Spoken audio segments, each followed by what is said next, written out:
Yesterday, I read to you the detailed letter by Senator Marco Rubio of Florida, the ranking Republican member of the Senate Intelligence Committee. He's worried that Trudeau's scheme to bring thousands of migrants from Gaza to Canada is a danger to the United States. He wants to know how the U.S. Homeland Security Service plans to handle any Gazans if they try to cross into U.S. territory. He mentioned the possibility that they'd come to official border crossings, but obviously he also mentioned the possibility that they would sneak through where there is no official border crossing. And in the case of Canada and the U.S., that's 99.9% of it. There is no fence. As you know, we don't have a physical border between the two countries. It's one of the greatest things in the world. It's just open fields. We're that friendly with them. It's like how it is and was at Roxham Road. Just a ditch with some markers. Anyone could just hop across it. For 5 years or so, tens of thousands, I think more than 100,000 people, bogus refugees came north into Canada through Roxham Road. In many cases, they were people who were about to be deported from the U.S. For example, if they had their refugee status refused in the States and were subject to a deportation order, well, they could just sneak into Canada and have the whole thing start over again. And of course, we're too stupid to deport people. We never do. So now expect that traffic to go the other way. I feel like things are speeding up. I feel like things are getting more complex more quickly. It's almost August.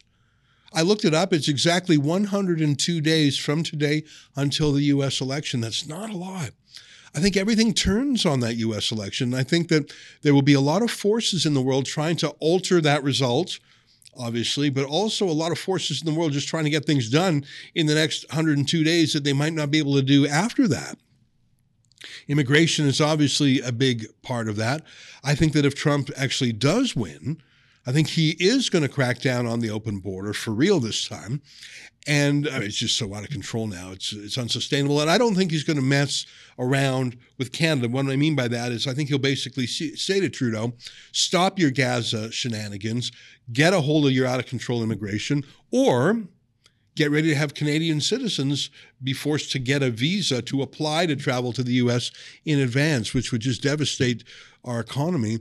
I think you can see a sprint around the world to jam through as many migrants as possible everywhere before Trump makes borders great again. I mean, in Canada, if you can believe it, we're actually faster, further, harder with immigration in 2024 than we were last year, despite the Liberals' promises to rein it in.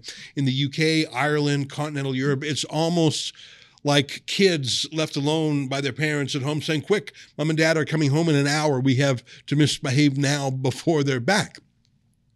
It's not just immigration, of course. The Russia-Ukraine war is something that I think has a 4 or 6 month timeline too. I say 6 months because if Trump wins in November, he doesn't take office till January.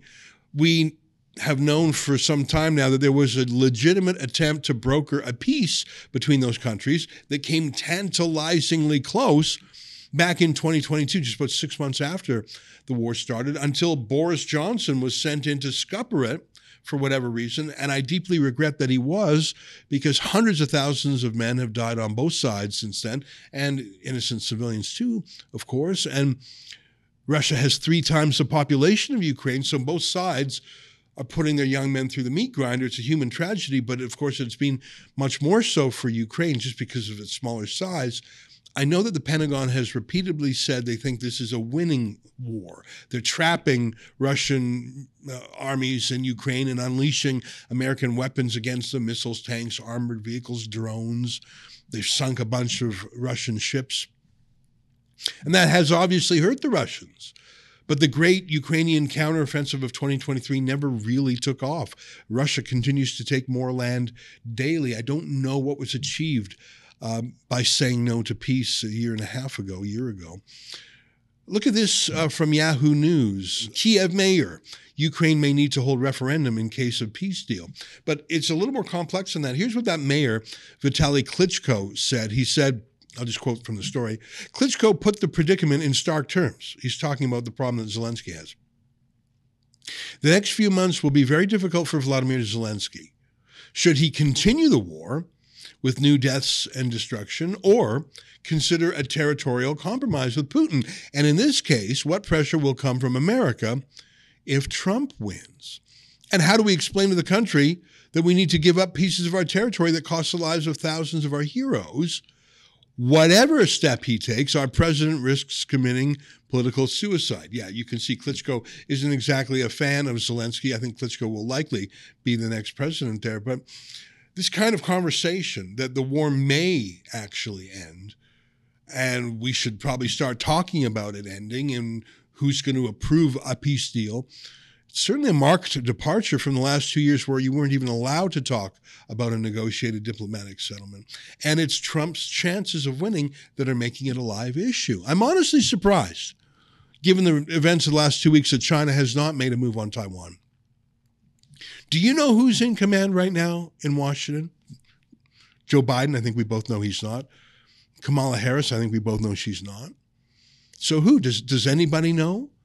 The confusion in America is very high right now. Imagine the confusion in world governments. My theory is that the Chinese are probably so totally wired to every cell phone, email, TikTok app by everyone in the White House and Pentagon. They're probably tracking so many people that they probably know more about who is actually running the United States and the U.S. military than U.S. citizens do, or than the U.S. media does. What do you think of that theory?